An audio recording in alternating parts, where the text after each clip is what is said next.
Welcome to Two Titans and a Hunter, a Destiny 2 podcast. A show where we discuss tips, tricks and tools to help all Guardians succeed and enjoy playing more. What makes us different? Well, we're not streamers or YouTubers. We just have a passion for Destiny and are dedicated to keeping Guardians informed and up to date with all the latest Destiny 2 news, information and opinions. We encourage your questions and feedback, and you can contact us either by email, twotitansandahunter@hotmail.com, or on Twitter at twotitans_hunter. Now, on with the show. Joining me this week is the flamboyant Evergreen Titan, known to all across the land as Parody. And making his triumphant return from saving the world, it is our very own superhero, Shazam, known as Respawn. Wait, what are we talking about? I'm so glad you're back. But shall we start at the top of the show, if it pleases the crowd? Yeah. Sure, fine, whatever. Revelry. This week at Bungie, Respawn. Oh, that's the... Okay. This week at Bungie. I don't like doing this week at Bungie. Y'all can do that. Okay. So, this week at Bungie, everyone's favourite space grandma has returned to the tower, and the Revelry is in full swing. Pick up your Revelers tonic, then set out to the verdant forest and beyond. Arbalest, our first kinetic linear fusion rifle, is now available, and is to be earned by all Destiny 2 players. You can get the full details on the event in our Revelry event page, and we'll link that in the show notes. There is one more Revelry item that they haven't mentioned, and that is from the Bungie Rewards. They're offering an emblem for eliminating 150 enemies with super abilities during the Revelry event. This is a bit late. I think they should have mentioned this in last week's This Week at Bungie, because it was a tweet, I think, that they put out about 3 or 4 days afterwards that you could earn this reward. And if you haven't jumped in yet, then you've only got like 2 or 3 days to complete it by the time that they put this out. Or if you're on holiday for the Hold week. on, no, I thought it was 2 weeks long though. Yeah, but the Revelry events is 2 weeks or 3 weeks long. Yeah. But to claim the emblem, if you go to the rewards page, it says you have to claim it by the 23rd of April. Ha! So you have to do it within the first week, which is a bit unfair. So this is more like last week at Bungie. Hey, by the way, guys, this time-gated content that we have out there, by the way, I know it's 4 days late, but you got 3 days to do it. Sorry! Yeah. Last week at Bungie, this thing happened that we forgot to tell you about. So if you're away on holiday and you've missed this, you've only got until the 23rd of April to do it, apparently, according to the tweet that went out. So good luck in doing that. I don't suppose any of you guys caught the Bungie Vidoc that they put out this week, did you? And I saw they came out, and I've been traveling for the weekend, so I saw they came out and they put one out about the Drifter, but I haven't had a chance to see how many times you can say ding in a 5-minute set. It was a Bungie developer insight Vidoc for Season of the Drifter. And it was quite interesting. I did watch it, and it gives you a kind of a bit of a preview of what's to come within like either Destiny 2 going forward and maybe Destiny 3.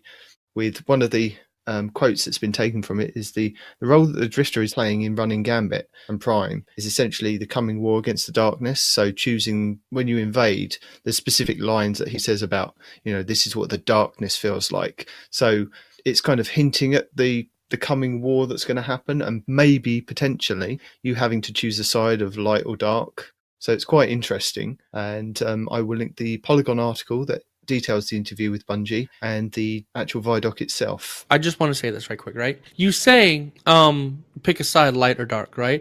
But after all the events that have been happening, if you notice, it's more like I wouldn't classify it as light or dark. I would classify it as sacrifice or survival. You know what I mean? Because that's more what it feels like, right? Because you're not necessarily going dark, right? You're not fighting for the enemy team, but you are looking out for your own best interest. You know what I'm saying? It's not like like the shadows are coming and you're like, hey, these guys are pretty cool. Let's shoot the other Vanguard guys.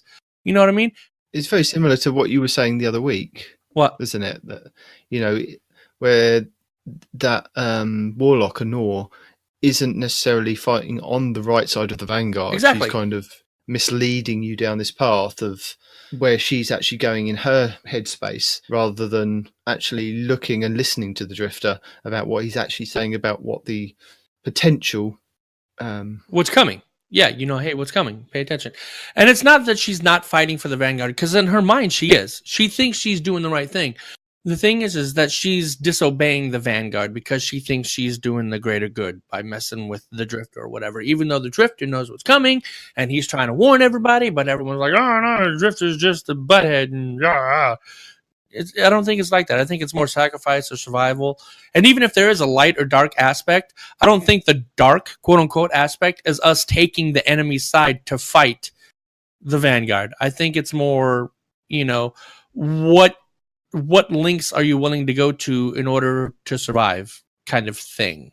Does that make any sense? I know I feel like I've been talking in circles a little bit, but in my mind it works. It makes sense. Yeah, it does. It does. And I remember way back in I think year 1 or maybe year 2 of Destiny 1, there was a theory about how, we're sort of pitted as, the good guys and the holders of the light. There was a theory about how we're actually like the invading force and, the Fallen and the Hive and everyone's trying to fight back against us. And we're actually we're the bad guys, the Travelers, this evil force that's, brought his super soldiers into the universe and it's, wreaking havoc on all these other species. And we're actually the villains of the game. Yeah. Yeah. I've seen that theory.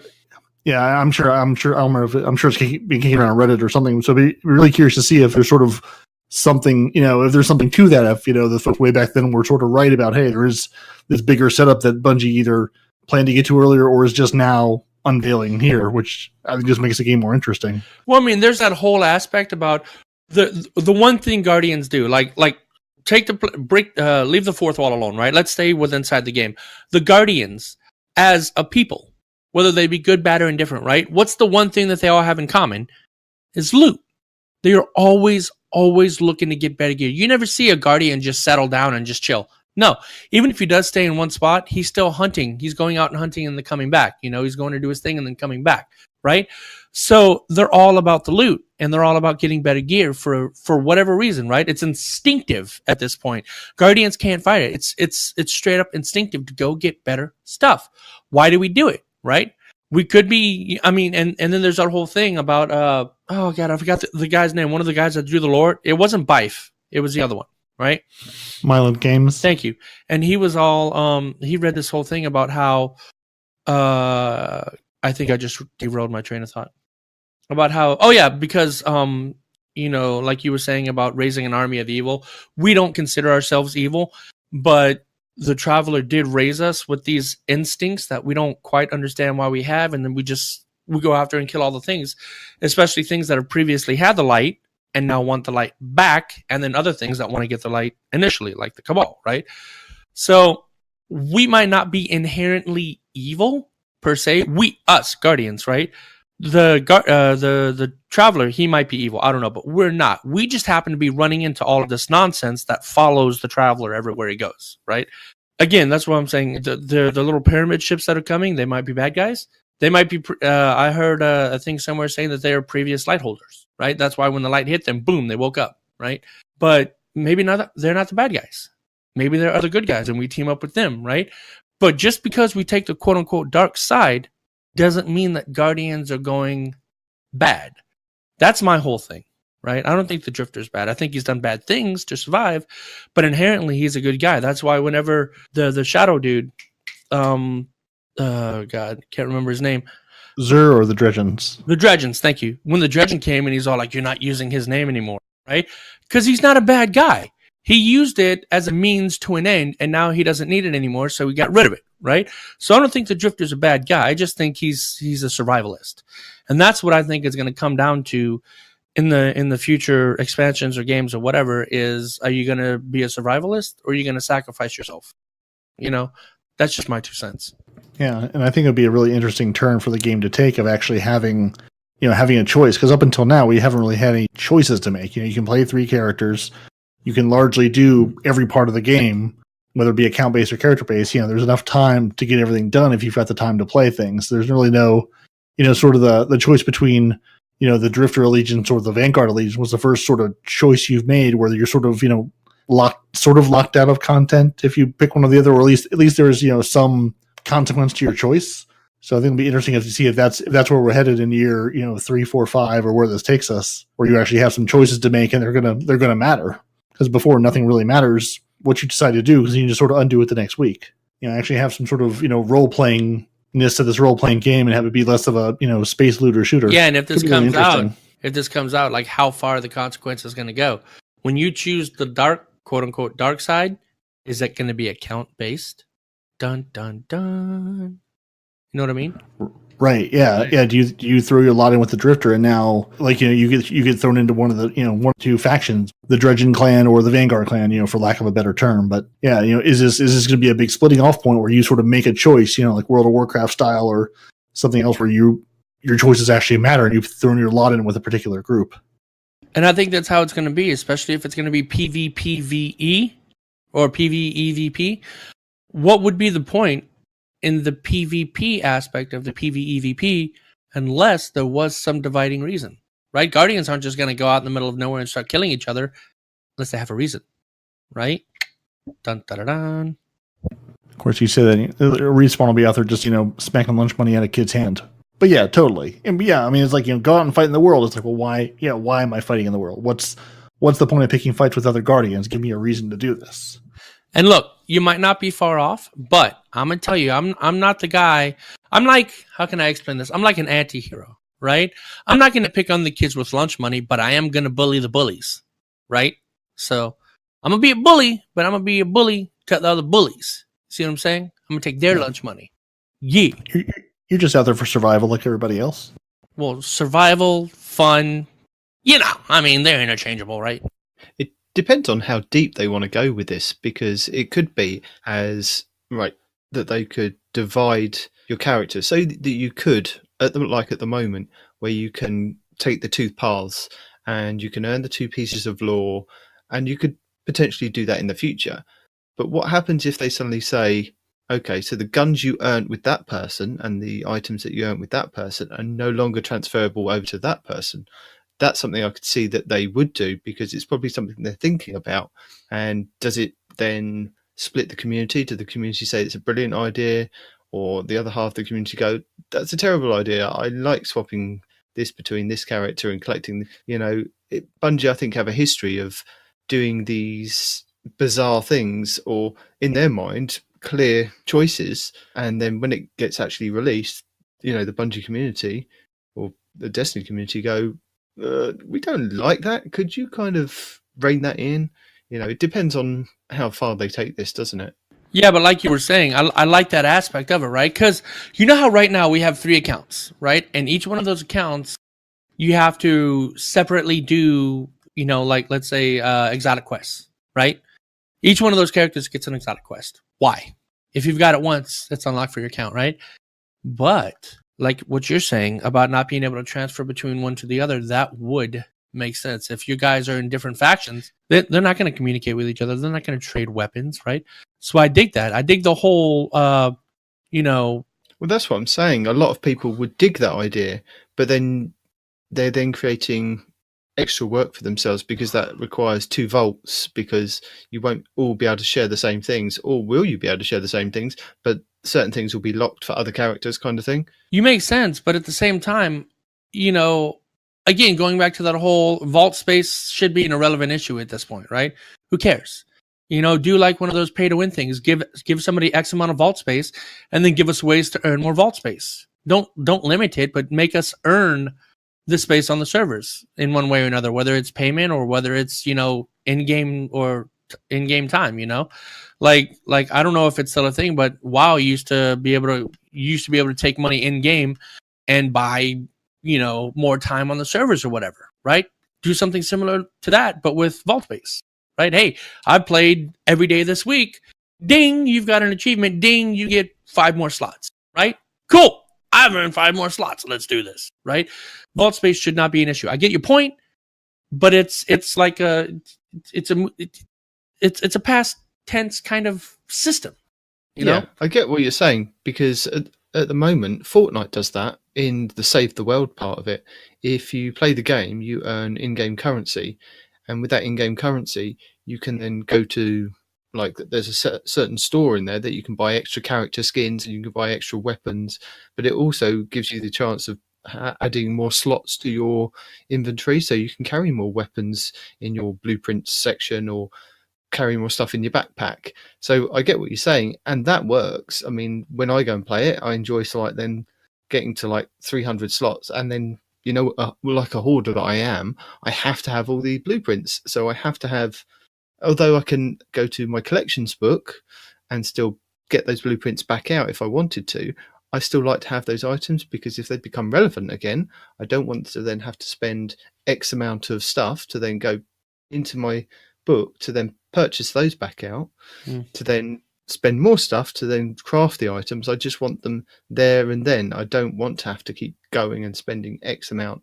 And the same with Destiny. I don't want to go and buy extra stuff to then get extra stuff to essentially just hold it in one area, like my vault, and then just pull it out when I want to. Hold on. So I thought you were talking about Destiny the whole time. Are you seriously telling me that you play the game that shall not be named? Seriously?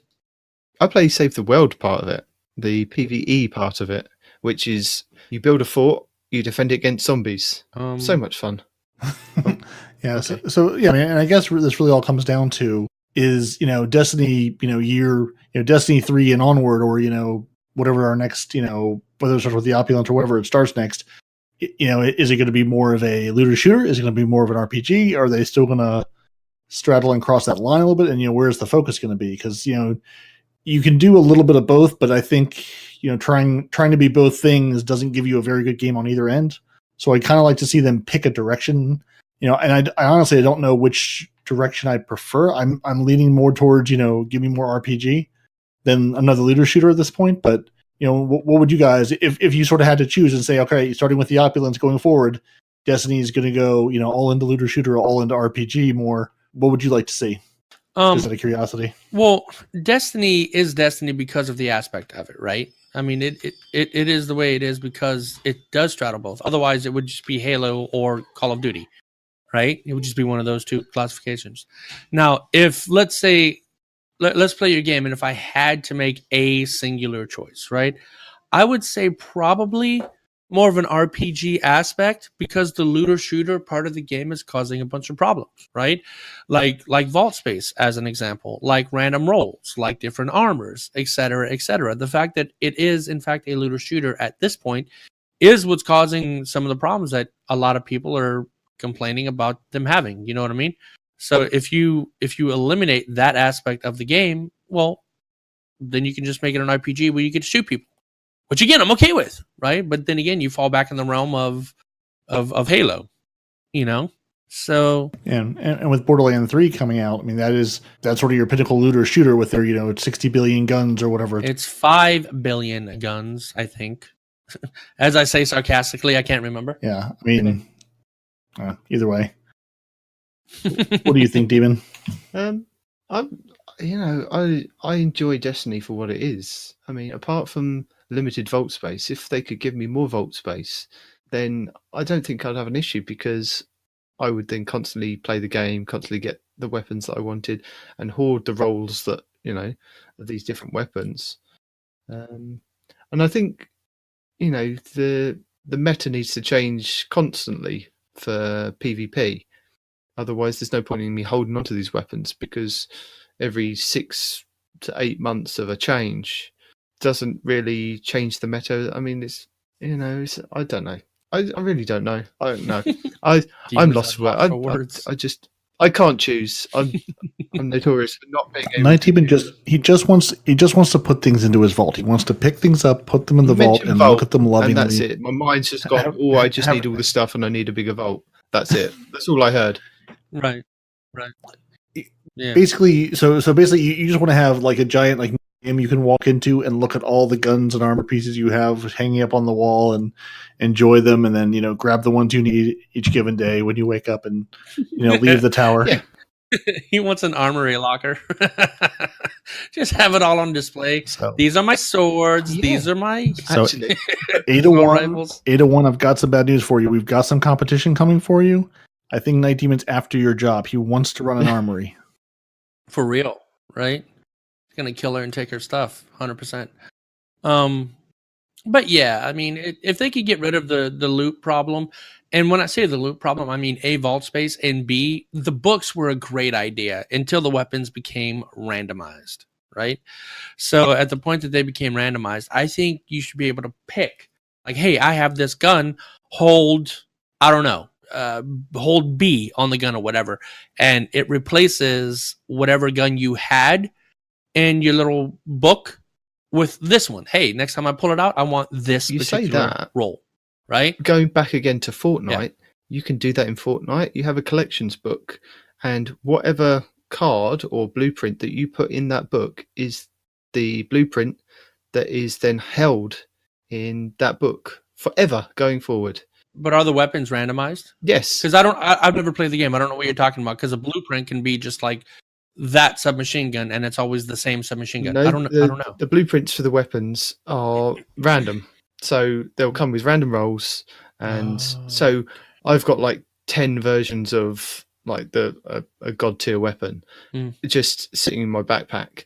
But if I wanted to, I could put one of those blueprints in my collections book, and it will hold that roll forevermore, and I can then spend in-game currency to then pull it back out and then craft that item. So if Fortnite can do it, I don't understand why Destiny can't do it. Last time we had this conversation a few weeks back, was that already a thing in Fortnite? Yeah, from day one. Whoops. We weren't trying to, steal anybody's ideas. To be fair, I don't play Fortnite, so I didn't know this at all. But yeah, I mean, yes, we should steal people's ideas if it's out there. It's a good mechanic. Steal it for the game and throw it in. I mean, it's loot. Again, if you're going to have a looter shooter, don't limit the amount of loot I can shoot for. Right. It seems sort of counterproductive to the type of game you're trying to make. Go get all these random rolls. Go get all these weapons. Oh, you can only store 20 of them. Mm-hmm. Save your 20 favorites and throw the rest of them away. I mean, even if you didn't collect weapons, right? Let's just say, hey, you have this one set of weapons, but you need different armors for different events. I'm not talking about myself in any way, shape, or form. Shut up. But you have all these different armor sets for different things that you do with them. Just the armor sets alone, if you had one of each armor set, think about how much vault space just the armor takes up. Forget the weapons and the different rolls the weapons come with. Just the friggin' armor. Because you have to have all these different armors. And now with freaking, Gambit Prime out doing its thing, you know what I'm saying? You got to have Gambit Prime armor, which is better for Gambit Prime than all of your regular armor. So you have to have that set, or sets, plural, right? So, I mean, just the armor themselves, collecting the armor itself is ludicrous, the space it takes up. So they need to stop with their nonsense, man. It's something that I can't say right now because I'm at a loss for words too. Nate Demon's rubbing off on me. So, something that's very interesting for the Revelry, Iron Banner is back next week. So once again, the tower will be opening its doors to Lord Saladin, and he'll be perching himself at the top of that tower. And it starts at 10 a.m. Pacific Standard Time on April the 23rd and ends on April 30th at 10 a.m. I guess that's resets all around. Iron Burden was an experiment for Season 6. After reviewing the community feedback, they are not planning to bring it back for Season 7. So you will have this Iron Banner and one more to earn your Risen Rebuke. And if you did earn it last time, don't forget that random rolls will now be able to be generated from Lord Saladin if you turn in packages. So good luck with that. And if you really want to showboat, getting 2,500 burden kills for the Now You're Just Showing Off triumph. Completing this triumph will reward you with a Heavy as Death emblem. Pretty cool. So if you're looking for something else to do with those Iron Burdens for the next two Iron Banners, only two. There's your target, 2,500 kills. So don't stop at 500 for the Wizard Rebuke. Just keep going, and you'll get a new Triumph emblem, which is quite interesting. It's going to mix things up a little bit. You'll be at a disadvantage because of light, but if you can chuck grenades or throw knives nonstop, it'll make things a little more interesting. See, you say that, but okay, and this is just me. I've heard people talking about how hard it was to get the 150 kills, right, in 1 week of Iron Banner. Now they're saying you got to get 2,500. It was 500 kills. 500 kills, yeah. That is a redonkulous amount of kills. Unless it counts the kills you've already gotten in past Iron Banners, right? If they do that, it counts for the last Iron Banner. So if everybody's got 500 and got their Wizard Rebuke, you've only got 2,000 left to go. Still, that's 1,000. Ooh, I'm not saying it's impossible, but like, you got to no life the game, I would think, for that many kills. 1,000 kills in a week. Let's just say I might be going for that. It's one of them things. They've given me a target. They've gone, this is here if you want it. And you know what I'm like for Iron Banner. You know, I love Iron Banner. I'm always there. Yeah, they've given you a target. You've hit your 500 already. Are you still the top? Speaking of giving someone a target to chase after, now I'm going to ruin your life. Now, You are. Are you still the top person in the number of games played in all of England? No, I'm second. Someone's caught up to you now. Watch it be Somebody Scar. caught up and overtook me by I think 1,000 games. It's Scar. Ooh. 100%. And that was but Bungie had this thing. The timing of the Iron Banners was really poor for at least 2 or 3 Iron Banners, and I couldn't play as much. They timed it when it was school holidays. I have to be around for the kids, you know. Dude, you Kids can't be are priority. adulting. Psh, get out of here. I have to. Look, how old are My you? wife says I have to. How old? Wives. Overrated. How old's your oldest kid? She is 13. 13. Cool. Perfect age. Give your kid $20. Tell your kid to play for you while you got to watch the rest. Boom. Done. I'd probably do that with my son. My son would probably play all day, but then, you know, my KD would definitely drop. Bless him. Honestly, this isn't Call of Duty. Who really cares about the KD aside from, He'd get distracted and he'd be off doing other things. His mind will wander. He wouldn't just stay in Crucible for me. He'd go, Dad, look, I've played competitive for you and I've lost 10,000 games and you've got no score now. Thanks. Is this the same? Is this the same son that was being matched up against the Not Forgotten Luna's Howls? I think he's actually better than you think he is. He's actually out there, no scope sniping people and getting 15 kills a game just by one hand tied behind his back. He's actually killing this game. He's actually the one that's knocked you off the leaderboard. Little do you know. He's got his own little account, and for a 6-year-old, he's pretty good at it. And yeah, unfortunately, he was going up against people with Luna's Howl and the Recluse in his lobby, and I don't know how.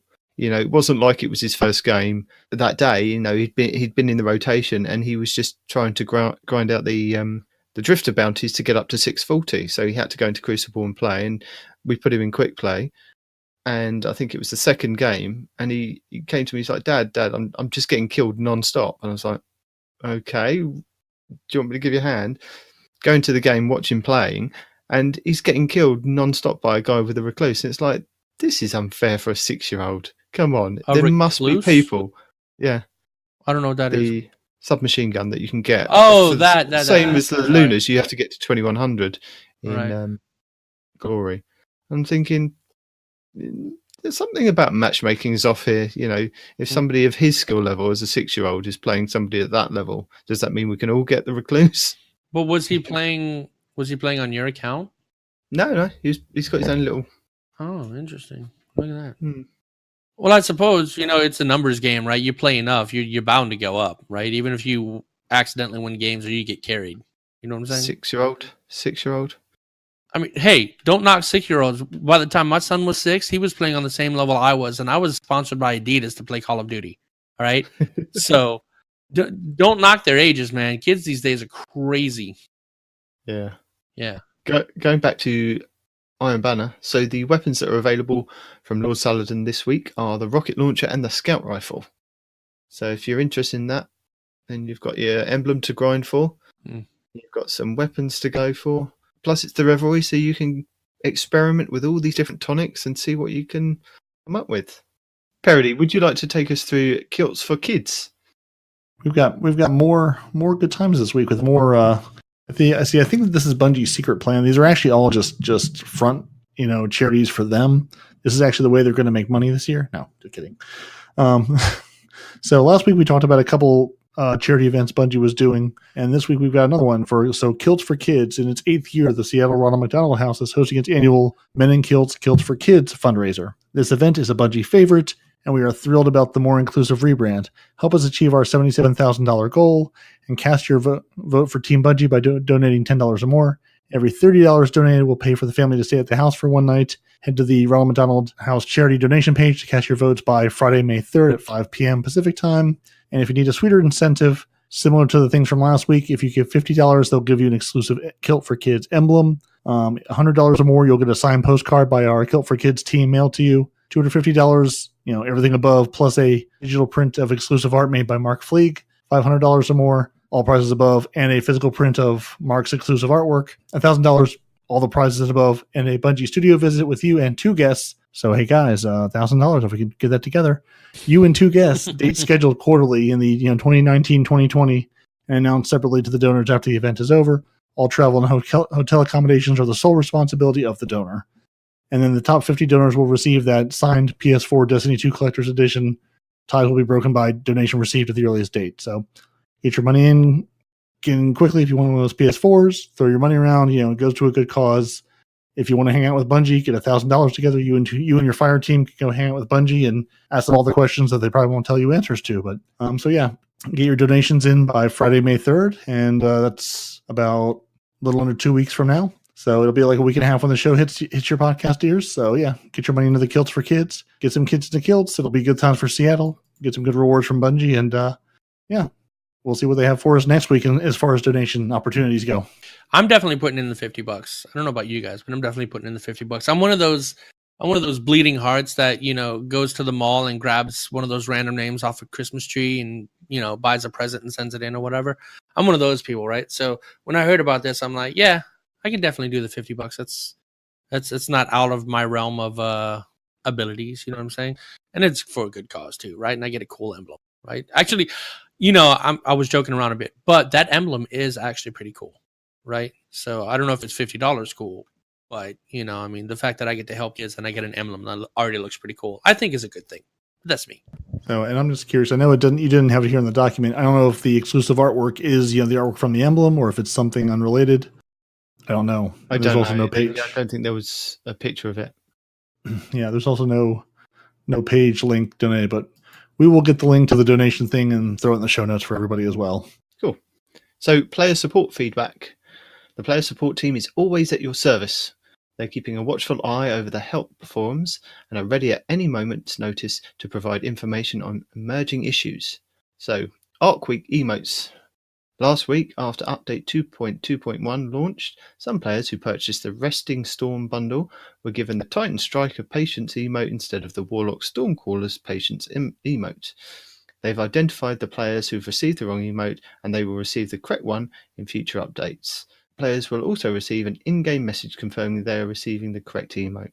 Breaking the rules. Eva Levante has invited all players to celebrate life and break a few rules in Destiny 2's live spring update. Players must complete the introductory milestone offered by Eva Levante before they will be granted access to the Verdant Forest.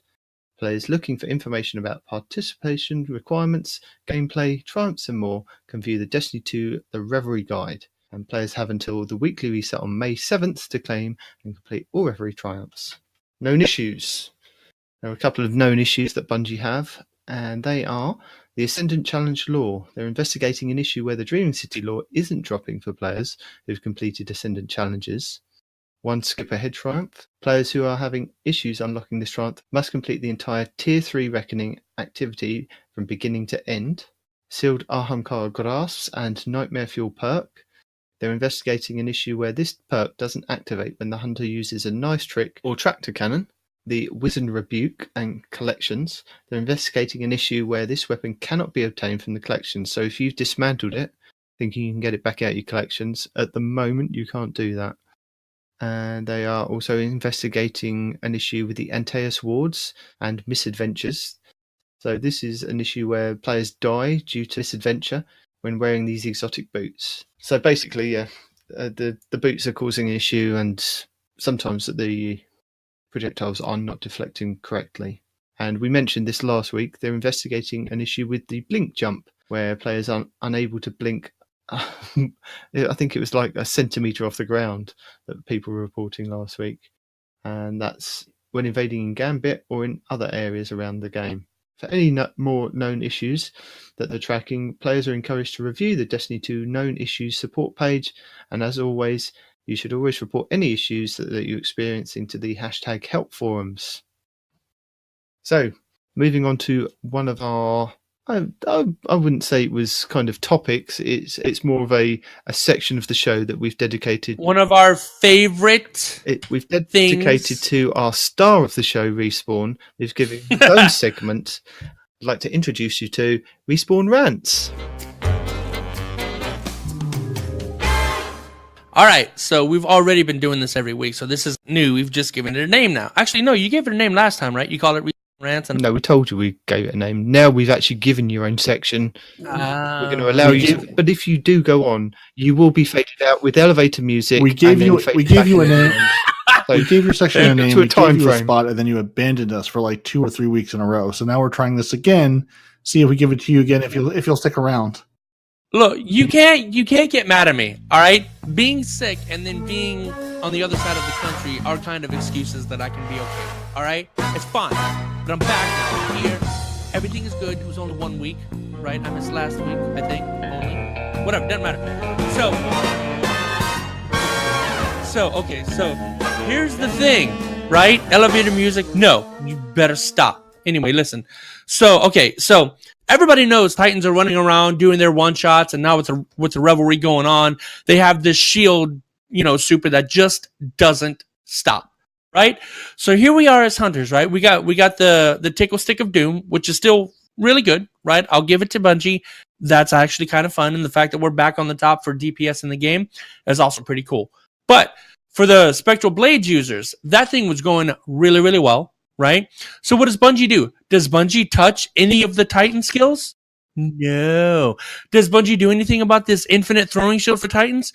No. Does Bungie touch the fact that Titans can still one-shot people in the Crucible? No. What do? They look at hunters, they're like, well, hunters have 2 really good things going for them right now. Let's go ahead and mess with one, right? So their victim this week was the Spectral Blades, right?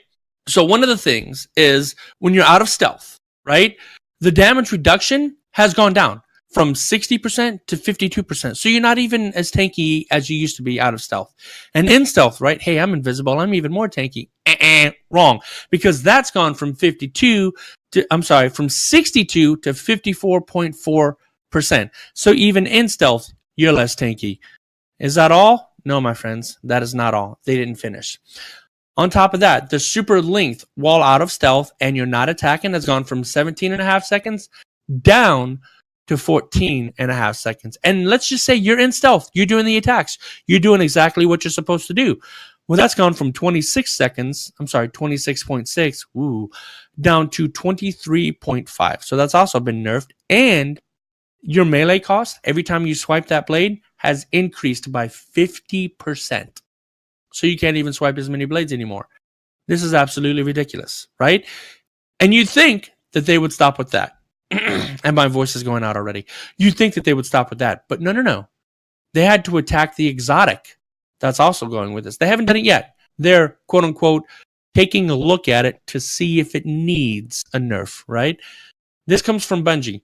We are looking at Gwyn's Invest now and playing with some changes. We also want to see how these initial changes go. If we decide to change Gwynson, you will see it in Season 7. And we all know whenever they say change, quote unquote, it really means nerf, right? Come on, we all know it's going to get nerfed. So this is absolutely insane, right? They don't touch Warlocks because, I guess Warlocks don't really need any kind of touching, really. But they didn't touch Titans. That's the important thing. They didn't do anything about the fact that Titans can one-shot and just keep their supers up indefinitely. Instead, they go after the hunters. We have 2 good things going for us, so they had to take away one, right? And I know some of you listeners out there are going, well, that's not too much of a nerf.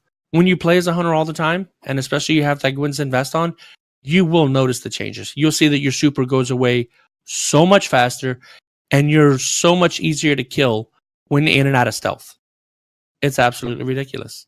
I can't believe that instead of buffing anything on a hunter, they've taken this opportunity to nerf them. And this right here, friends, is what tells me that all the devs in Destiny are Titan players.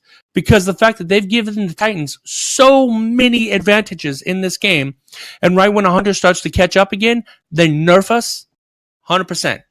Bungie's full of Titans, right? Let's rise up, my brothers and sisters. Let's bring the Hunter Revolution to the gates of Destiny and tell them, stop picking on us. Do something with the Titans. Stop making them so good and do something with the Hunters to bring us back to where we were in Destiny 1. All right? Come on.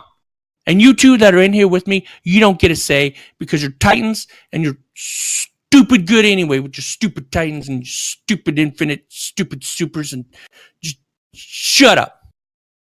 I'm good. Thanks, guys. Anytime. So should we just move on?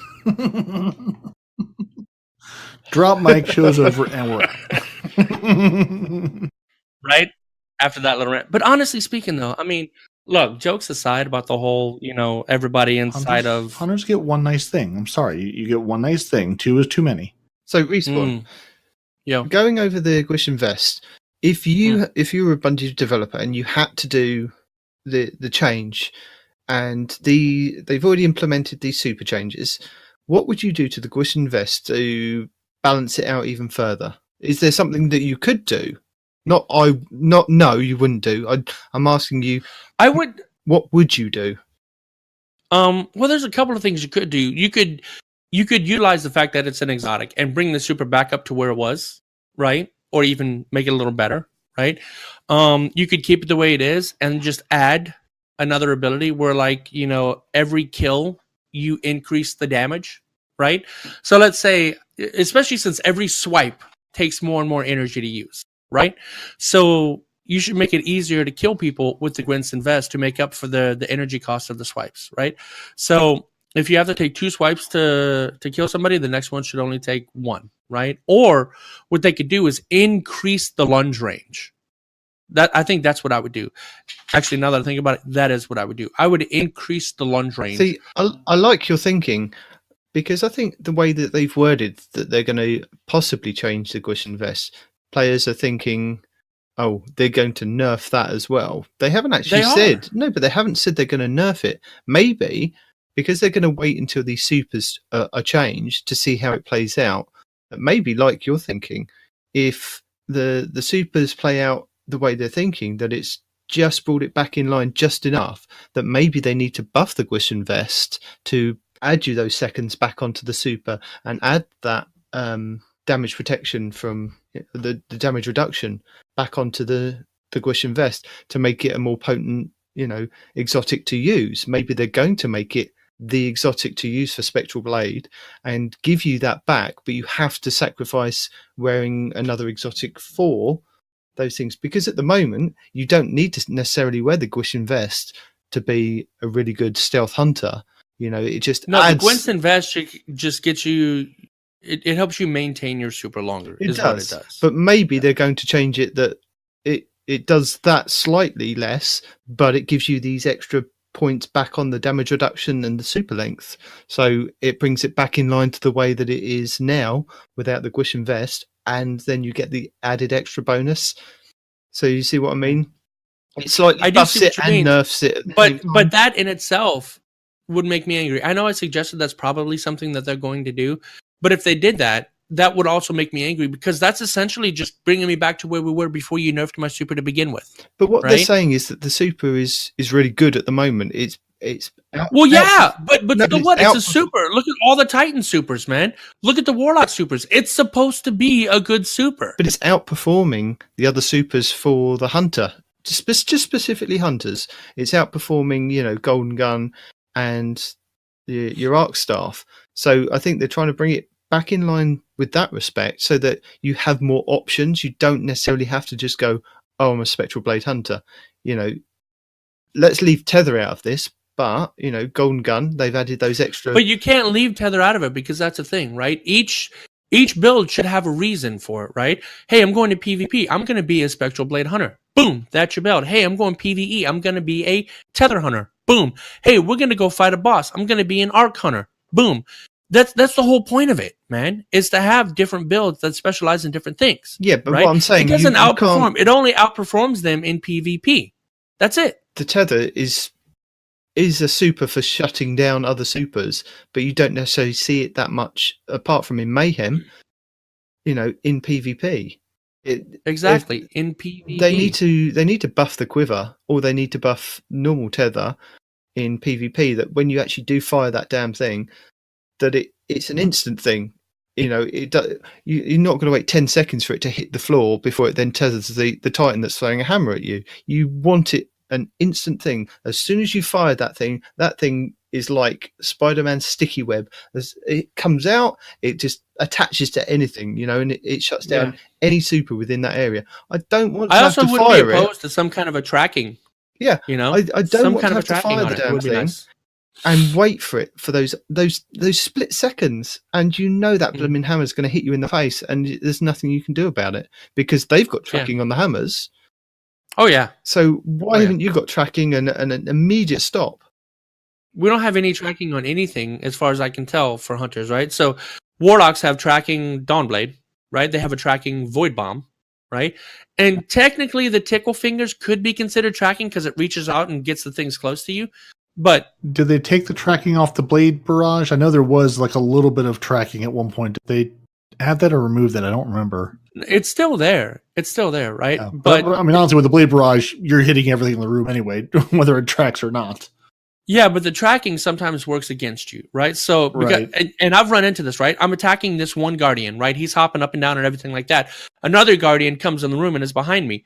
Well, instead of killing the guy that I'm looking at, it'll go for the guy behind me that might not necessarily be closer, right? So there are times when that tracking works against you because it's pretty, like, wow. It's like, oh my God, I'm just going to spaz out and just, I'm going to stop there because I might say something offensive. But, it's just all over the place, right? So, yes, it does have tracking to a point, but it's it's just like your melee tracking, right? Yeah, you know how it's not super useful. Yeah, I mean, it's similar. And the same thing will happen, I mean, with everything in the tracking, too. Like, you shoot that rocket, they jump behind a wall, it's going to hit that wall. The closest thing where the shoulder charge, you're going to jump in, hit someone in midair, and someone else jumps in. The shoulder charge might change direction on you and throw you into a hole or throw you into a wall, or it's like the aim assist will try to hit the thing closest to you, but that's not always the thing you were trying to aim for. It's like, oh, let's go over here instead. It's like, no, but and if they want to do anything with the tether, honestly, what I would do is either do what he said and remove the time it takes after you shoot the tether for it to detect that there's somebody around, right? Because it's got travel time, it's got the time from when it actually hits something to actually branch out. So those are two timers we got to wait for, right? If they could remove those, that'd be great. But on the other hand, if they could take one of the tethers, whether it be the multi-shot tether or the one that everybody uses, right? If they could take one of those tethers and give it like an auto hit feature, right? I'm thinking back to Borderlands, the pre-sequel. Whenever you use the sheriff's gun, she auto locks onto somebody, right? And then when she fires, they get hit, period, right? So let's say you took the 6th shot and your first shot auto locked onto the closest person to you. You fired that shot and the rest of them you had to aim yourself, right? Something like that would be cool, right? I don't want to be overpowered and every shot tracks and locks on. Maybe not. But if at least the first shot would auto lock on to the person that's closest to you and you can fire it and it would hit them, even that would be great, Yeah, absolutely. Because I recently, I was working on my Triumph for the Hunter to get the 25 wins as each subclass. And yeah, Blade Barrage, no problem. Arc, sort of harder in that one, but still not a huge problem. Yeah, I was thinking, I'll run my tether. It'll be great. I'll tether some people. Yeah, it's like you shoot the tether, they run right by you, or they pop their Blade Barrage and kill you, or no matter what the super is, it's like you've put your tether down. By the time they're tethered, you're already dead because they've either covered that ground to you or the projectiles hit you or whatever it is. And I definitely agree. It needs to either be instant or it needs to have, be able to do something, have it be a Spider-Man-esque web. You shoot the tether and it expands and sort of envelops them and kills them, do something. Something, yeah. And then if you think about it, right, even the people that get tethered, as somebody that gets tethered, what happens to you? You look up in the sky for a second, but then you can look right back down and shoot the guy you're not moving too fast. And initially it flinches you up into the sky. But after that, what's it really doing? So I move slow for a little while. If I've killed the person that shot me with the tether, I can continue to move slow because who's going to shoot me unless he's got his whole team with him? You see what I'm saying? Right. Like in a one-on-one, it doesn't do a whole lot. Yeah. You stand there with that Yoton and you're like, oh, you've tethered me. I'm going to Yoton you and now you're dead. Yeah, that's it. So great. I'm standing here. Yeah, like I said, unless the other team shows up to clean up the kill, you can just stand there and either wait for it to time out or, you and most likely whoever else is tethered with, you can just shoot the tether and then you're free again. Yeah, so the one good thing we had going for Void Hunters just got nerfed. And that's why I'm really upset, right? It's not like they took, we just have so many options with Hunters, they can just nerf whatever they want. No, for Hunters, we have basically one thing in each subclass that's really good, right? Except for the Arc, all right? Every Arc subclass has the Tickle Snake, and it's pretty good no matter what you do, right? That's dealer's choice. But with the gun, right? If you're doing PvP, you're doing multi-shot. If you're doing PvE, you're doing Hawkmoon. Or not Hawkmoon. Wrong gun, right? You're doing the one-shot, hella damage, golden gun shot, right? And in PvP, the only option you had for the Void was the Spectral Blades. And now it's just been nerfed into oblivion. So that's what's really upsetting. I wouldn't say it's been nerfed into oblivion. By the looks of it, they've taken back those damage numbers slightly. You know, it's 12% of the out of stealth damage reduction, and the in stealth, you know, was that not even 8%? You know, so I think that adds up. I know that adds up because you got to keep in mind hunters aren't very tanky to begin with. So even if we had all that quote unquote tankiness before, right? You're not really a hunter player. So when you're in Spectral Blades, you're not really invisible. People can still see you, right?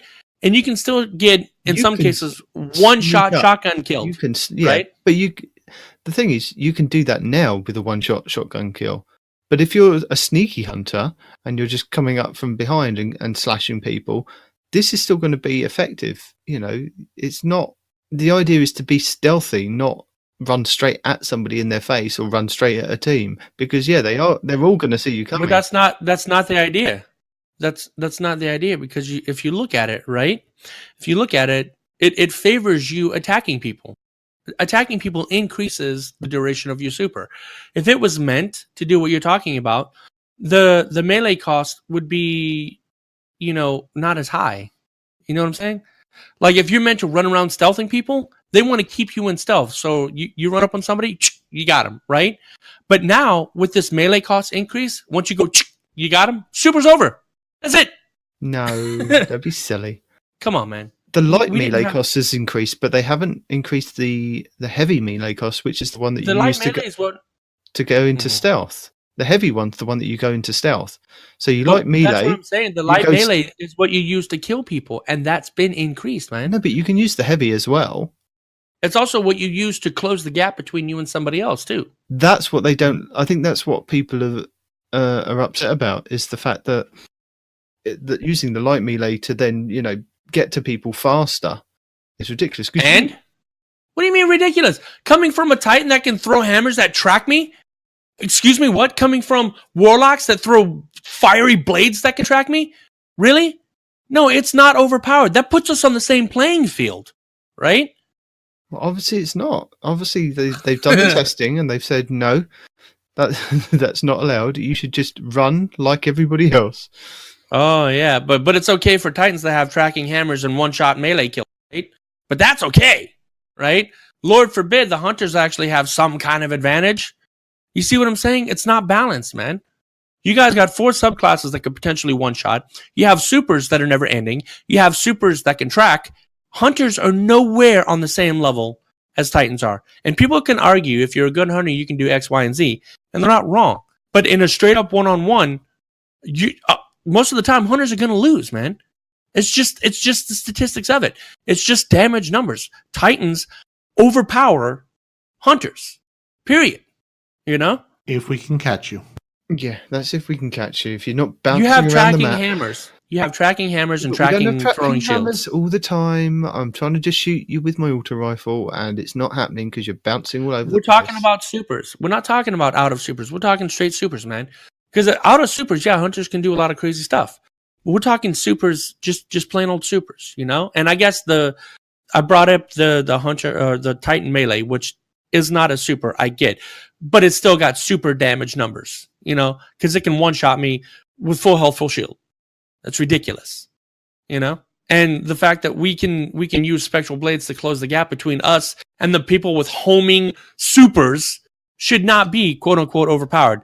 That's putting us on the same playing field. That lets me get to you before all of your tracking stuff has a chance to damage me. You see? I do see. Yeah, but I think that's what I'm saying. When these changes are implemented, let's see what they're like. Because if it is a unanimous thing across the board, all the YouTubers are saying that this nerf has really hit, the hunters hard, and it should be rectified. Or Bungie, you need to look at this. You've done something wrong. I think that's the time to complain. But right? But you say all the YouTubers. You say all the YouTubers. Let's stop for a second, right? Who are the really popular ones? You got Rick Cactus, you got Houndish, and who's another big Destiny YouTuber? No, I'm thinking like True Vanguard and Cool Guy, who actually do the testing on the weapons, do the testing on the builds, kind of thing. That they actually put the numbers out there and they actually test it and they show you side by side comparisons of this is what this used to do, now this is what this is doing, kind of thing. I'm talking about those guys that actually work on the numbers. Okay, because I thought you were talking about the other guys. Because if you look at the other guys like Cactus and Houndish, they're Titan players. They're not going to care, you know. Right. So I know there's some folks who've done some testing on the just the melees over BCE 9BX, which I'm not going to try to pronounce over in. Actually, let me see if that's actually right on Reddit. You did some testing on just melee damage output, just seeing where the melee damages sit with the different kind of exotics, the Liar's Handshake and the Worm God Crest and the Synthesept and everything. So it's Desks Up on Reddit did some testing of melee damage of just seeing basically who could put out the most melee damage, and right now it's sitting at the Hunter with the Liar's Handshake, and I don't remember. I'll have to go back and look at he's got a whole spreadsheet of melee damage, and here's the buff, and here's this, you basically perfect case scenario. Here's all the damage you can do. And I know Chemi Cakes has done a bunch of testing. Yeah, exactly. In the PvE world, just seeing. And Chemi Cakes has just done just straight testing too on just damage outputs of this and that in different ranges. I know he put together one of the videos for Arc Week of here's all the changes in Arc. Here's what it would do before. Here's what it would do after, with before and after video clips and numbers. So yeah, I mean, there's a lot of folks out there doing numbers, and I get it too. It's there can be the numbers show us this, but in real world gameplay, and a lot of it's your play style too, because the numbers may say, hey, this particular if you're running Middle Tree Titan with a Worm God Crest, you can do this much damage theoretically. Well, most likely you're not going to have the your 5x Burning Fist and your 5x Roaring Flames. You're not going to have that perfect output, but it's at least giving you an idea of where you can max out with certain things. And but see that's the problem, right? Is how it plays out in the perfect world. Is in a perfect setting, right? Well, right. But let's look at this objectively, right? The Hunter does have the high damage with the glove, right? But it needs a priming. It needs a priming aspect to it. Whether you melee some guy, the second hit, that's going to kill him. And from that point on, you got the buff. As long as the buff timer doesn't run out, you can kill people one shot, right? But that requires a primer. I have to hit somebody and survive, and then get that second hit and survive. Whereas a Titan, what do you have to do? You have to run for your one shot, right? And just, knee somebody in the face, boom, done. Or your other one, you run around, you jump in the sky, and you dive bomb somebody. That's your primer. You just got to run for a little bit or jump in the sky. Hunters, we have to survive 2 melee hits. 2 melee hits. Most hunters can't, know? So that's why the priming on those gloves is, oh my God, I'm going to drop kick you. The primer on the gloves, it's not the greatest, man. It's not the greatest primer. Right. Yeah. No, I agree with you. I mean, and that's part of the thing is, part of it is just the Hunter class is never going to out Titan the Titan class. I mean, no matter what your exotic is, they've got to do more to, if the Hunter is your speed class, is your Scout Ranger, whatever, I'm going to run around and do damage from afar, snipey class. They've got to do more to spec the character like that, so you can play in that style. Because you're never going to sit here and say, Hunter, Titan, come and have a boxing match, and I'm going to outpunch you. It's like that's not going to happen. That should be the case because Titans are tankier. Right. By definition, you should have more defense and more health. You should not be able to one shot, right? Hunters should be able to one shot. That's why we have low defense. We have low defense because we're supposed to have high offense, but the Titans have high defense and high offense. That's what I'm saying. The Titans aren't actually as balanced as they should be. You can one-shot with potentially 4 of your subclasses, man. That's ridiculous. You're a Titan. You're supposed to have defense. You're not supposed to be able to one-shot. Right. Hunters are supposed to be able to one-shot and then get one-shot at the same time. That's the balance. But Destiny isn't following the balance with the Titans. They're like, well, let's just make the Titans, God tier. Why? I do also have to run up to you within kissing distance in order to pull that move off. And you've got all the time in the world, to shoot me in the face before I get there. Because, the shoulder charge specifically, it's a one-shot kill. At least this week it's a one-shot kill.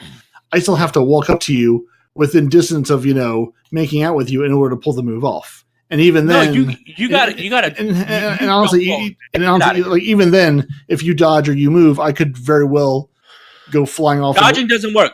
Dodging does not work. I've tried to dodge out of it. It tracked to me. Well, Once you start that animation, if I dodge out of the way, I still die. I've tried it so many times. But I don't know what the hunters have done. I've missed hunters mid shoulder charge. I don't know what it was, but I don't know if it was if the dodge or just the game tracking to something else. Yeah, I mean it's definitely. We're tanky, but we've got to get right up close to tank. To do that. But that's why you use it in hallways and things like that. In close quarters, which Destiny took all the hallways out of the game, which is very disappointing. Not all of them, but I miss my hallways from Destiny 1 where I could just sit there with the hard light and the grenade and the shoulder charge and go to town. Lightning grenade, shoulder charge, and a hard light. It's all you needed. Yeah. But the whole point is this, right? We can argue semantics all day. The whole point is you can potentially one shot. There's a balance issue for sure. Yeah. I mean there's a balance issue. And honestly, Bungie's going to do what they've continued to do is if one class or subclass or weapon rises to dominance, they're going to say, we want to have a more balanced game overall. Now, whether it's balanced for every player, they're going to say, here, this is the current king of the castle. We're gonna overthrow the king. And right now, the king of the castle was Spectral Blades. So Spectral Blades gets the knife. The king of the castle was not Spectral Blades. We had one thing going for us, but the Titans didn't change at all, man. Right. The Titans have been top in PvP for I don't even know how many months / years, right? Titans, if you're going to PvP, you're playing a Titan. You can play a Warlock because you like it. You can play a Hunter because you like it.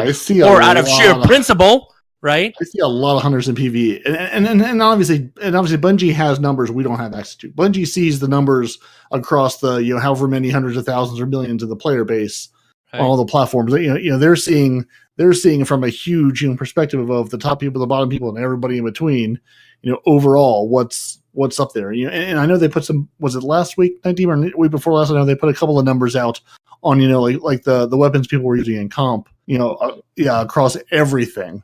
And it was just sort of interesting to see because even the top weapons are only being used by 20% or so of the player base. So I'm sure, in some classes you've got fewer options to choose from.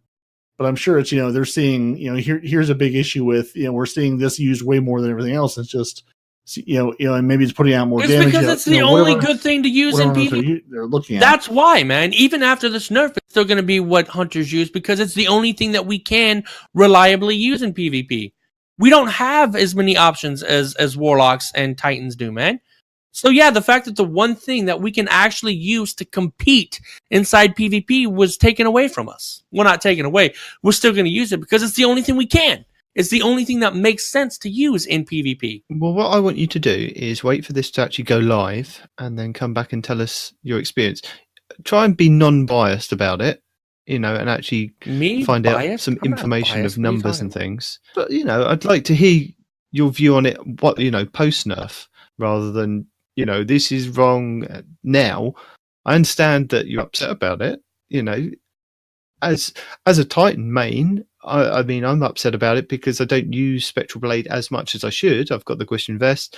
I may play around with it in the next couple of weeks just to see what it's like before it's nerfed. But I think to have an honest opinion, you've got to see it from both sides. You've got to play it now, before the nerf, and then after the nerf, and then make an informed decision about. I can understand the frustration at the moment.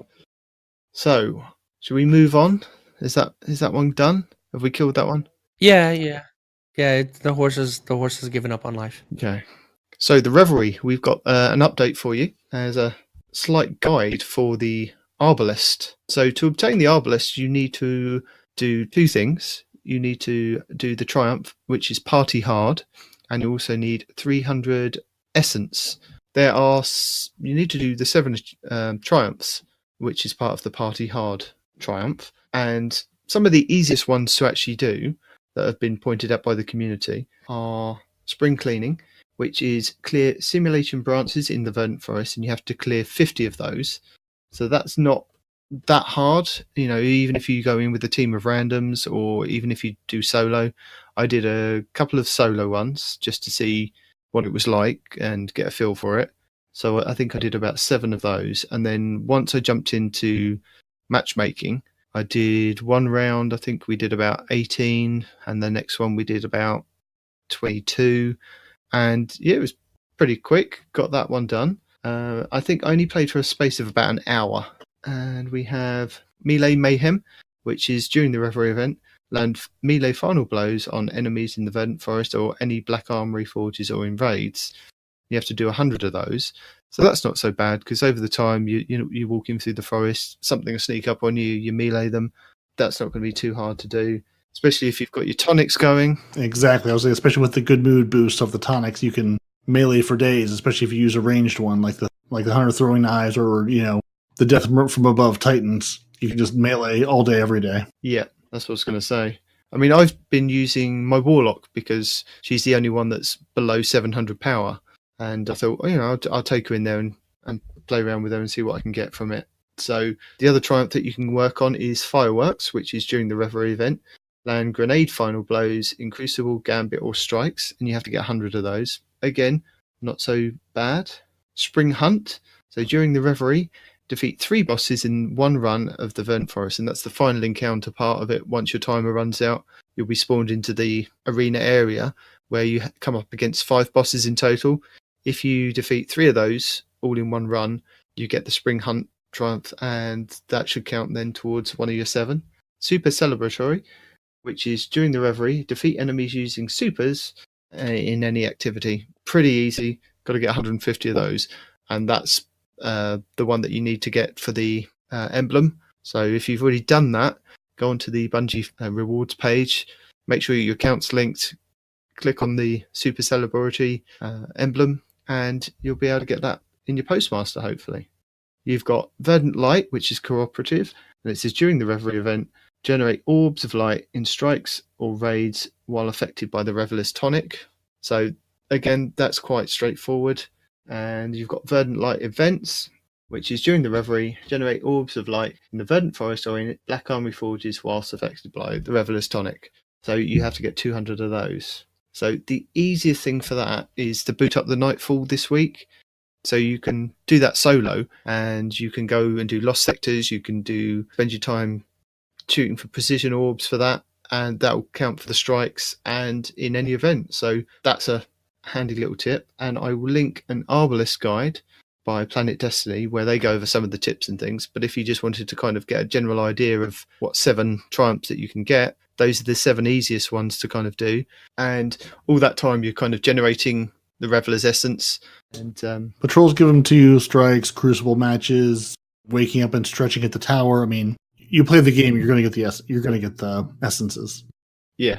So the Verdant Forest is another good way of leveling up a 2nd or 3rd character in the next couple of weeks, and that's why I've chosen to do my Warlock, because she was the only one that was below 700. The first bounty that you get is a powerful helmet engram. You get 4 more after that of powerful engrams that you can get, and they correspond with like chest piece, gauntlets, boots, and a class item. So if you've got another character that's already at 700, it's a good thing to then transfer or use your 700 weapons. That will then boost your character up by a certain amount, and then go to Eva Levante and pick up these certain items that once you've got your character to the highest that you can with armor, pick up these and then go off and do those, because that's what I'm doing, is separately going in and doing those to then boost my character up to 700. You've got a mixture of bounties that you can do. The chess piece, as an example, is defeat bosses in the Verdant Forest. You've got to defeat 10 of those. If you do 2 runs and you clear all 5 at the same time, that's just 2 runs of it.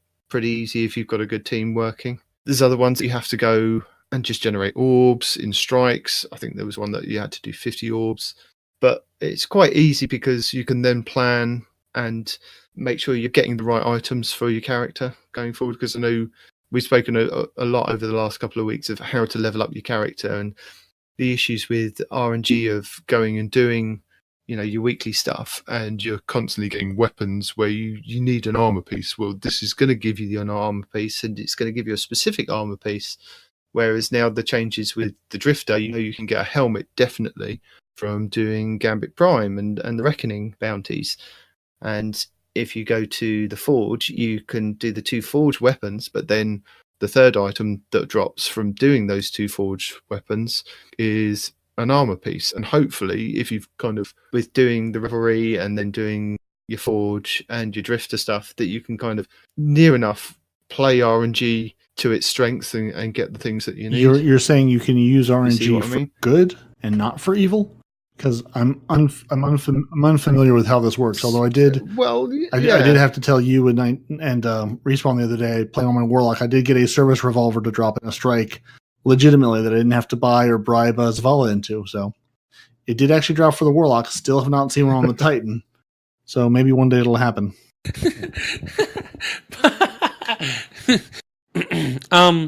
So did you get a good roll on it at least? Let me pull up Dim because I don't think I did, but let me. I'm pretty sure it was something of.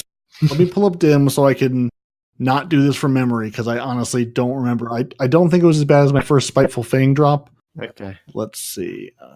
Right. While you do that, there are a couple of more emblems that you can earn whilst doing the Revelry event. One of them is a rare drop from RNG, so you have to pray to RNG to actually get it. So that's the Viriscent emblem, that's the green one, and that's earned by defeating 2 or more bosses in a single run during the Season of the Drifter, and the Simulated Spring, and that one is earned once you've completed all 12 triumphs for the event. So again, you've got another couple of weeks on the event to grind those out, and hopefully you'll be able to get the Simulated Spring and the Viriscent.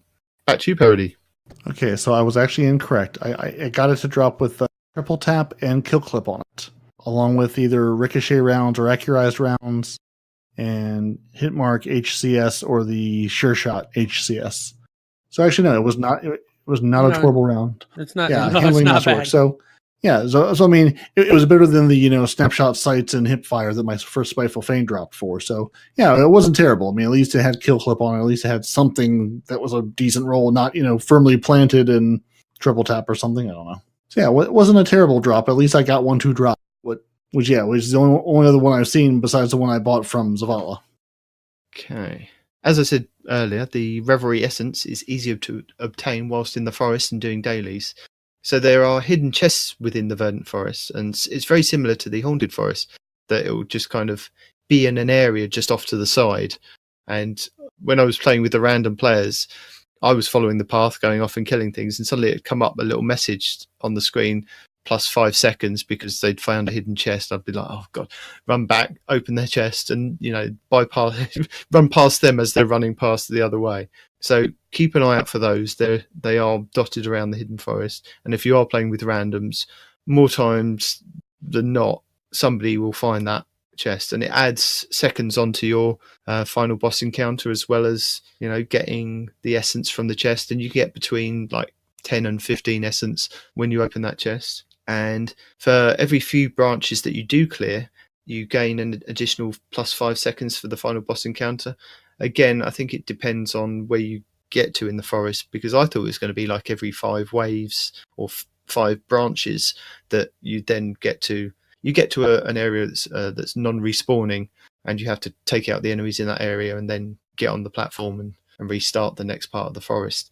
The time is constantly counting down, so it's all about working together as a team to get as many kills as possible in the quickest time to get through the forest. But every time you do get through a specific amount of waves and get to that final encounter where it's a non-respawning area, you get plus 5 seconds for the boss encounter at the end once you've cleared that.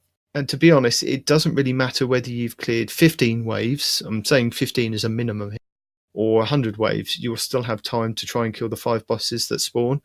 And I think the time I think it was the first time that I'd actually kind of gone in with the team of randoms, the Blueberries, and we got up to, I think it was 18 waves.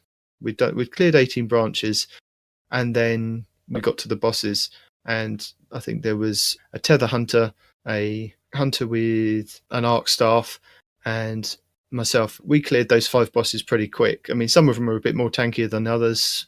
And again, my first run with Blueberries, we cleared all 5, which was pretty good.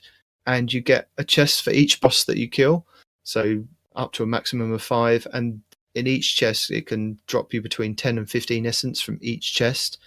So that's another good way if you can get a good team together, or even if the randoms are a good team and you work cohesively, you can get a maximum of the 5 chests at the end and get a lot of essence from that. And you also then have a chance at other things to drop from it, like the armor and some weapons that, just normal weapons. there is an Arbalest Verdant Forest tips and tricks video that I will link in the show notes. It's about 40 minutes long. So it's not a short video, but he goes over a lot of tips and tricks. I haven't watched the full thing as yet. If you've got a bit of time on your hands and you want something to watch, he's done a really good video. And I'll also link an easy Revelry essence farm by Cheese Forever. Now, I have tried this. Put my hand up. I have been guilty of this. Very similar to how people were generating the papers that you used to get from the forges. You remember this, guys, where you would load up a character into a forge at the lowest possible light and just let that character die over and over and over again. And the game wouldn't kick you out of the forge, because where you died so many times, you would die, the timer would run out, it would then send you back to orbit, it would then bring you back into the forge, and you'd have time to generate the papers. You'd get glimmer. You get the drops out of it, and because you would go down to like 200 light or 250 light, you'd be so low the game wouldn't matchmake you with anybody. So you wouldn't be the lone guy standing around. You'd just be basically solo loading into the forges every time. So that trick still works with the Revelous Essence. So for the last couple of nights while I've been sleeping, my character has been going round and round in the forges. So she's been enjoying herself. She's been getting some materials from off the EDZ because she hasn't bothered to clear the forges yet. So I've got over a thousand Dusklight shards. Last check when I woke up today, she's got like 600 Revelous Essence. And that's from doing like just leaving her playing. And you get between 1 and 3 essence by forge completion. So if you're not doing anything, you can just leave it playing. But make sure that you've put your character down to the lowest light possible. I think mine was at about 290 or something. I pulled out the mask from the Haunted Forest because that has no light on it whatsoever. And looked in my vault, and I had a couple of items that were from Eververse. They're at 10 light, put those on, and then the lowest weapons that I could find in my vault, I think I had a 296 submachine gun and a couple of 380s for the rest of it, and that put me right down.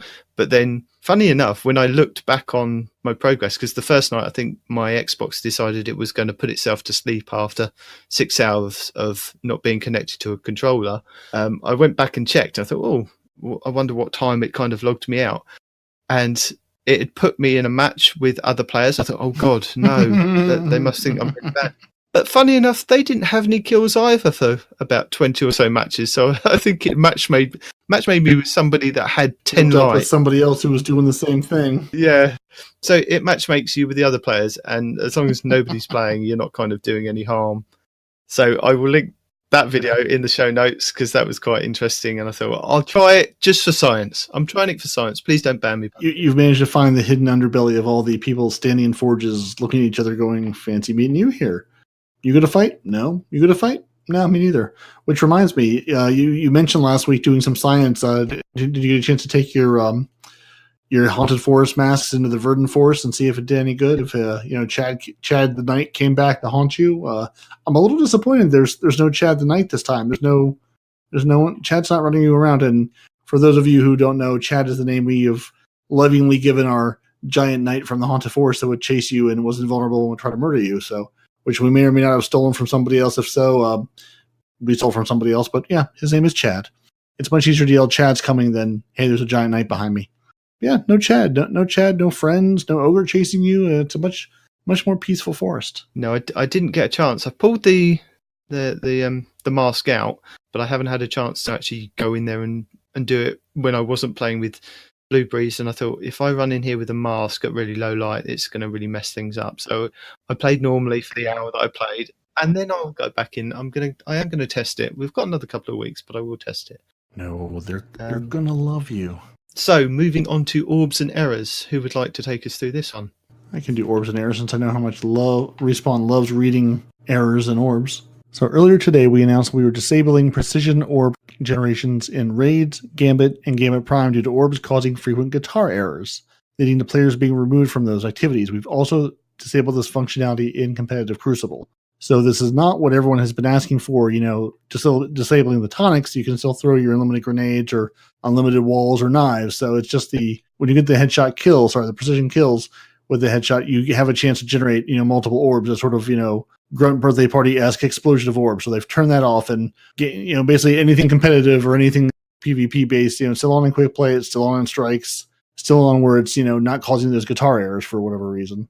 The Revelry, Triumph, and bounties that require orb generation can still be completed in other activities listed on them. So, like, for instance, they've turned it off on the raids, but you can still go into strikes and get the orb generations from there. The Revelry, vital info and known issues. While players down their Revelry tonic to jump into the Verdant Forest, they may experience a few issues that we're investigating. So the first is what we ran into last week as well when we thought she was going to be here. Eva Levante is missing. Maybe she's dating Zur, maybe her carpool's late, we don't know.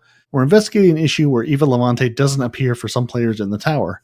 Players who can't find Eva may need to log out and log back in, then try loading into the annex instead of the courtyard. They're saying that's fixing it for some folks. We're tracking an issue where the Virescent emblem doesn't track the deepest branch reached during a single run of the Verdant Forest. Unlocking the Verdant Forest, you need 50 Reveler's Essence to open the Verdant Forest. Players must use 50 Essence by inspecting the Reveler's tonic and choosing one of the 3 good moods. Players can acquire more Essence by completing various activities in Destiny 2, including public events, strikes, Crucible, Gambit, Escalation Protocol, and Forges. So basically, go play the game. Or not play the game and do the cheese. Exactly. Or not play the game and stand around with Night Demon, doing nothing at all in the Forges. As always, players can review the Revelry known issues and more at the help forums, and we're going to link the help pages in the show notes. They got the list of all the bugs we mentioned, as well as some other ones we talked about last week, and anything new they come up with, they'll throw it onto that page as well. So it's a good, if you are having a problem with something similar to last week's, hey, I can't finish this Zur bounty because nothing's dropping for me. Oh, I have to go to Mercury. That's a good place to start looking for answers to things. If you suspect there's a bug, or if if someone mentioned, hey, I think there's a bug with this, go check out that page. It'll have all the bugs they're aware of. And if they're not aware of, use that to report it to them as well, because things are complex. They may not have found all the bugs. So, and again, as always, if you have a screenshot, or if you have a clip and you can, give them some examples of what's going on when you experience the bug, that helps them trying to troubleshoot it and trying to get it fixed for us. So yeah, but Eva should show up, your emblem should unlock, and you should have a forest at some point. And now we've got Revelry builds, which should be more useful than the Arc Week builds, because Arc Week, I'm sorry, what a disappointment. This is your Arc Week. So we've looked through the YouTubes and I've found a couple of interesting Revelry builds. So the first one is by Aztecross, and he uses Le Monarch and Shinobu's Vows, because at the moment Shinobu's Vows are very potent in the PvP arena with the skip grenades and getting double skip grenades and getting energy back on skip grenade kills and things like that. And he's been using Le Monarch to give you a bit of damage over time and throwing grenades everywhere. So it's a really interesting build video for him, and I will link that in the show notes.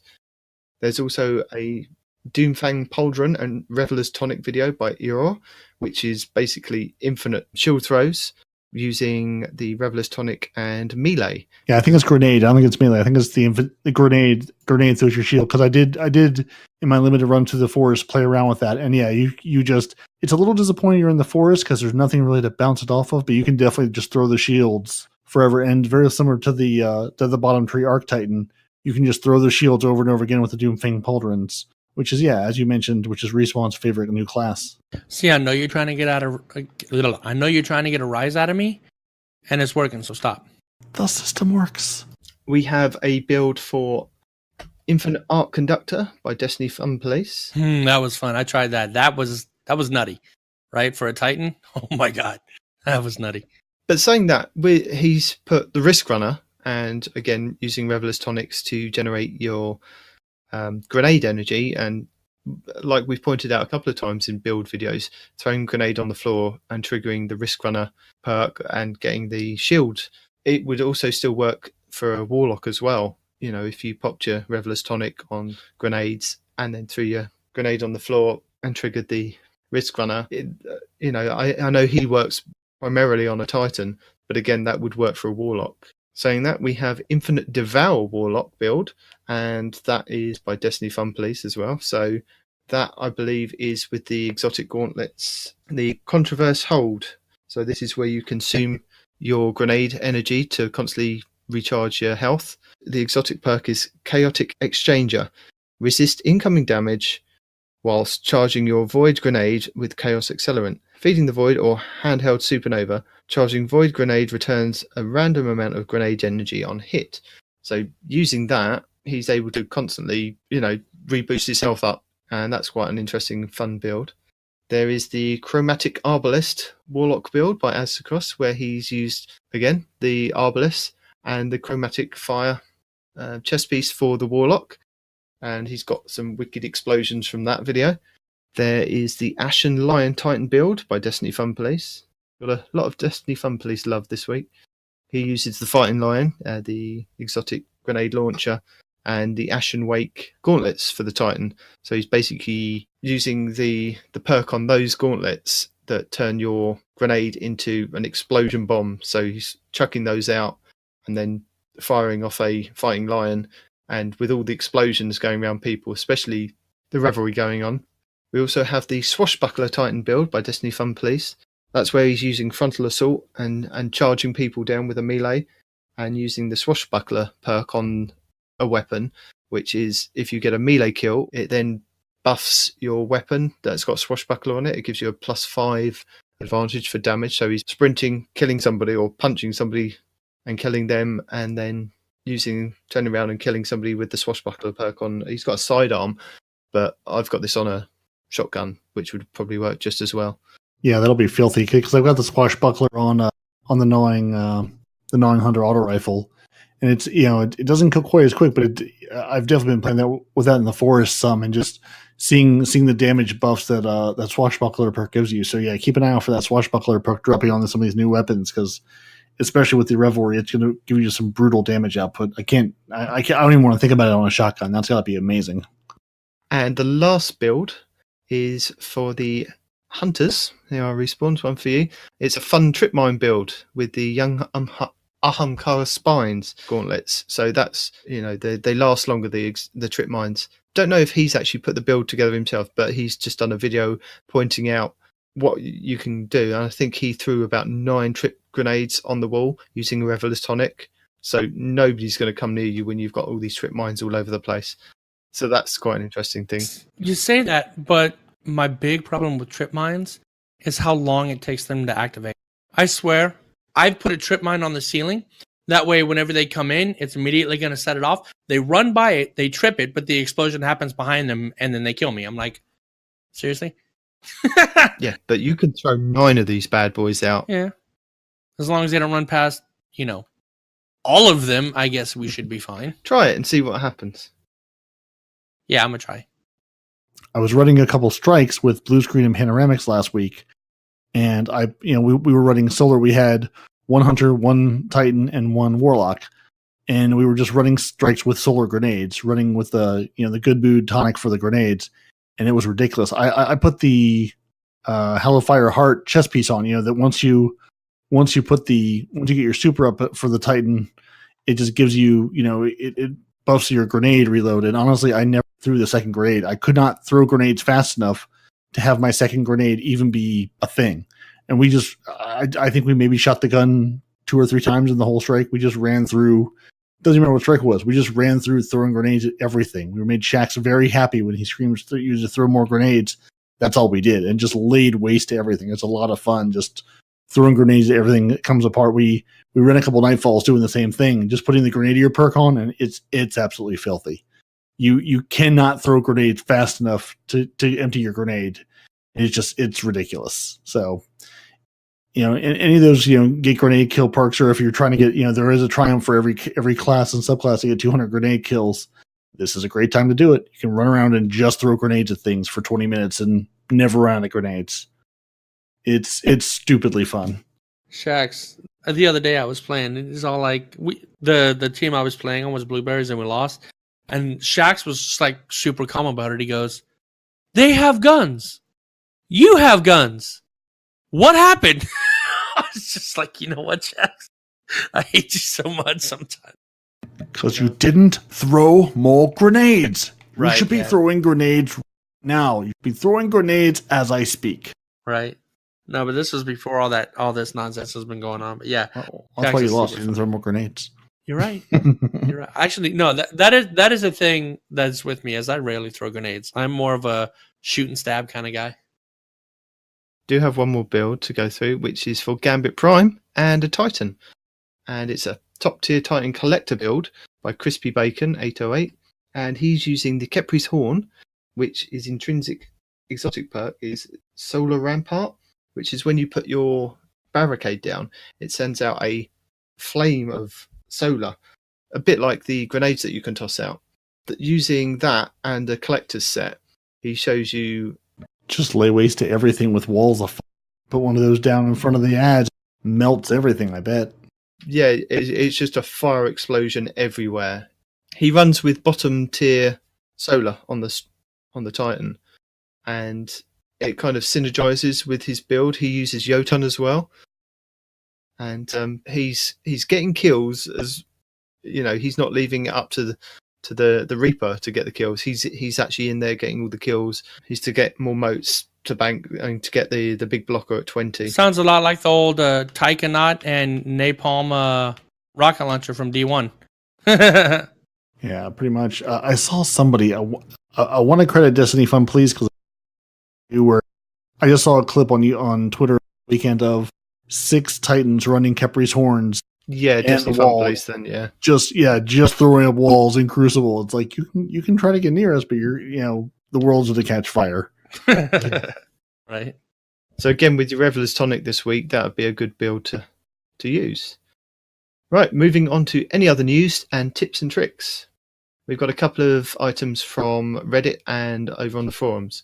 So Cosmo on Reddit and forums is discussing Revelry and the Crucible. So he says, with the Revelry, we wanted to rejuvenate every activity type in Destiny with a global change to the sandbox meta that lasted for a limited time. We knew this would be disruptive, but were willing to try the experiment because the event only lasts for a few weeks.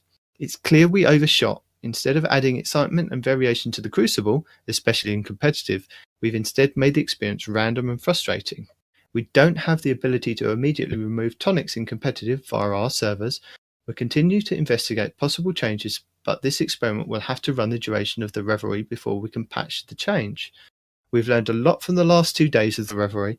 The next time we make changes that affect the sandbox overall for a limited time, we will ensure a much better experience for a Crucible. I'll link the competitive Revelry forum post that discusses that. Somebody brought that up to Cosmo, and then DMG on Reddit was discussing freezing glory, or somebody brought it up and asked the question because of the mess that Crucible has been now. He says it's uncertain if they have the ability to freeze the glory decay while the Revelry is around. There is a potential for this to be something that they'll add as a quality of life feature in the future. Can't make a promise on that, but the team is aware. And I will link that Reddit post in the show notes. So if you are slowly grinding up to 2100 or even further, there was a post by that one guy, Crota, over on Reddit, and it says, it would have been okay, but I'll only have 4 weeks to finish off my legend push now. If I play, I'm just going to tank my glory and now might not get not forgotten because of this. Cosmo says that he's sorry about that. You can add another week to your plans, though. You will have 4 weeks after the Revelry event ends. So you've got another couple of weeks of the Revelry, and then you've got 4 weeks after that to then grind, if you've got to that point in your Luna's Howl or You're Not Forgotten, before the next season starts, which I believe somebody said it's the 4th of June. So we've got that coming. Right. But honestly, I feel bad for the guy because he's right, man. It's like, I mean, we get back to this whole get good scenario, right? Oh, well, yeah, well, you're just not good enough to do it during this time or whatever, right? So yes, there's going to be people out there that's, all about the get good scenario. But at the same time, like this one dude sounds like he was just having fun, and this just threw a wrench in all that he holds dear, and now he's going to suffer. So honestly, I can feel his pain, man. That would be really frustrating. We did bring this up last week with, jumping in reset, getting your 3 glory games out of the way before the tonics and the armor became a thing. But Right. It looks like it became a thing straight away.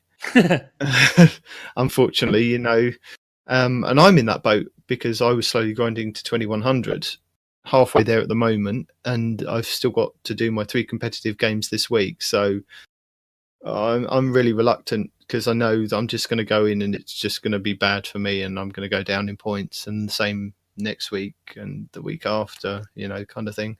So I'm not looking forward to it, but I'm going to try and do it. Yeah. Well, all you got to do is get good, scrub. And use one of these builds to throw with limited grenades, or I'm going to try. I mean, it's one thing to put in the raid because again, you're not breaking anyone's experience. There's no raid grind. You're hurting by adding the stuff. But yeah, putting in the competitive crucibles seemed like a bit of an oversight. Like, would you throw this into trials if that was still a thing? It seems like that's a thing you would take out because you'd be like, this is just not the thing. But I do absolutely love that it's in quick play.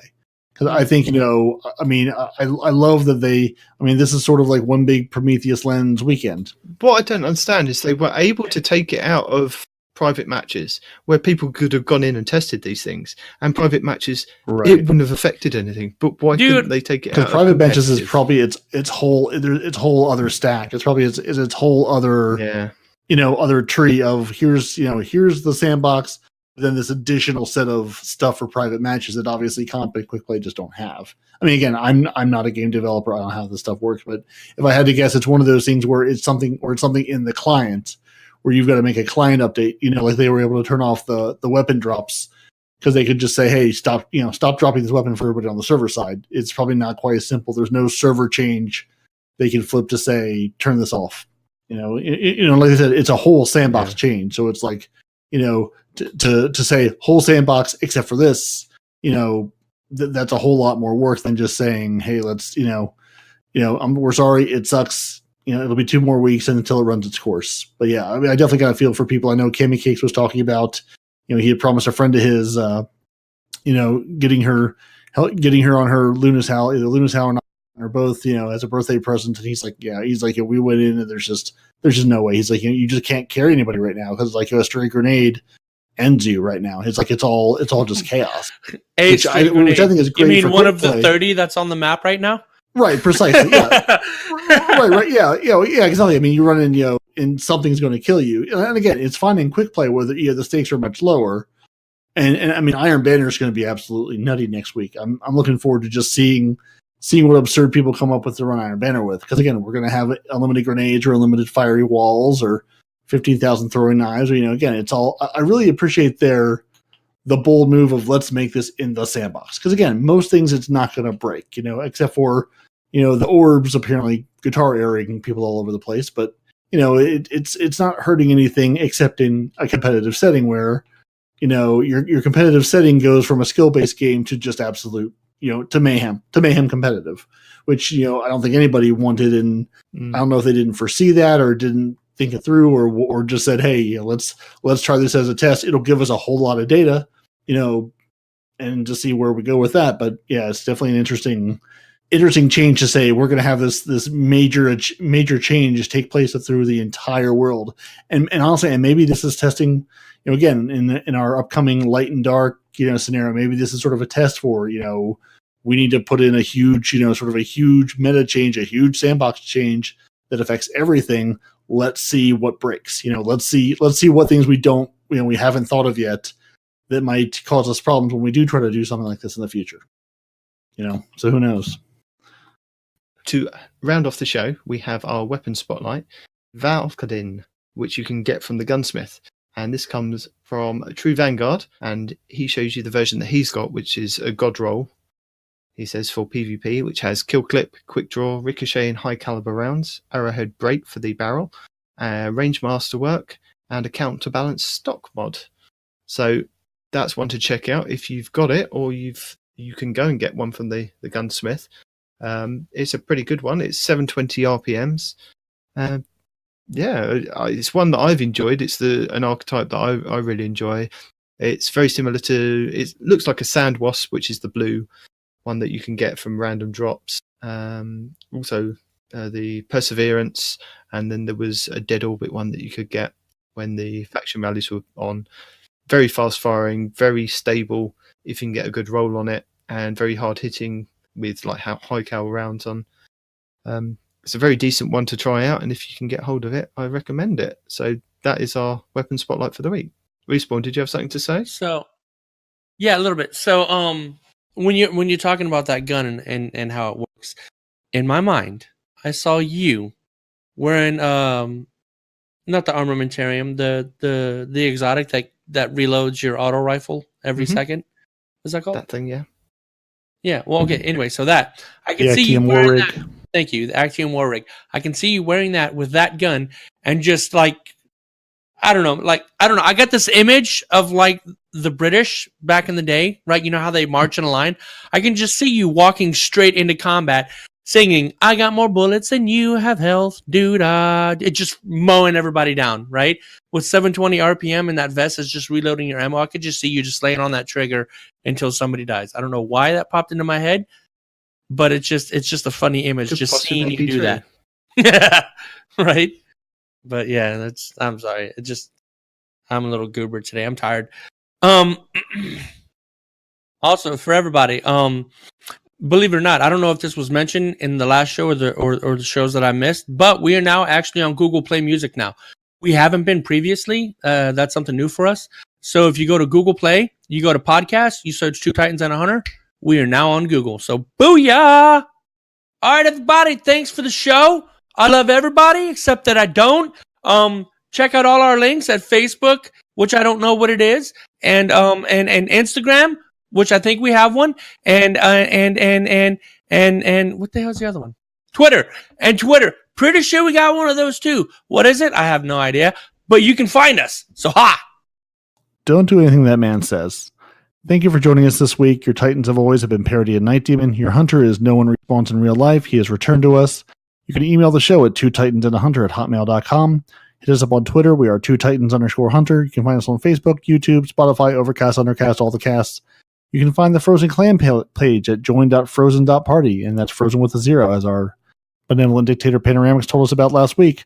We have been Two Titans and a Hunter. You can find us everywhere online. We'll be serving Punch all week. We'll be nerfing hunters. It'll be a good time. So download the show. Tell us what you think, and tell us how you feel. And go play some Hunter. See if you God damn it. Let's write all this down.